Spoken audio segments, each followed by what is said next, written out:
আগুনে পুড়ছে ইউরোপ, প্রাণ হারালেন দমকল কর্মীরাও।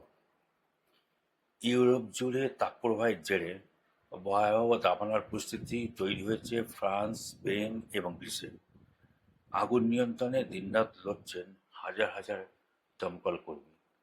গ্রিসের ক্রিট দ্বীপে আগুনের মধ্যে আটকে পড়ে ৩ জন দমকল কর্মীর মৃত্যু হয়েছে। বহু পর্যটক এবং স্থানীয় বাসিন্দাকে নিরাপদ স্থানে সরিয়ে নেওয়া হয়েছে। ফ্রান্সে ইতিমধ্যেই লক্ষাধিক মানুষকে সরিয়ে নেওয়া হয়েছে। হাজার হাজার হেক্টর বনভূমি পুড়ে ছাই হয়ে গেছে। স্পেনেও একাধিক দাবানল নিয়ন্ত্রণের বাইরে চলে গেছে। বিশেষজ্ঞদের মতে জলবায়ু পরিবর্তন, তীব্র গরম এবং প্রবল বাতাস এই বিপর্যয়কে আরও ভয়ঙ্কর করে তুলেছে। ইউরোপ এখন বিশ্বের দ্রুততম উষ্ণায়নশীল মহাদেশগুলোর মধ্যে একটি। আগামী কয়েকদিনেও পরিস্থিতি কঠিন থাকতে পারে।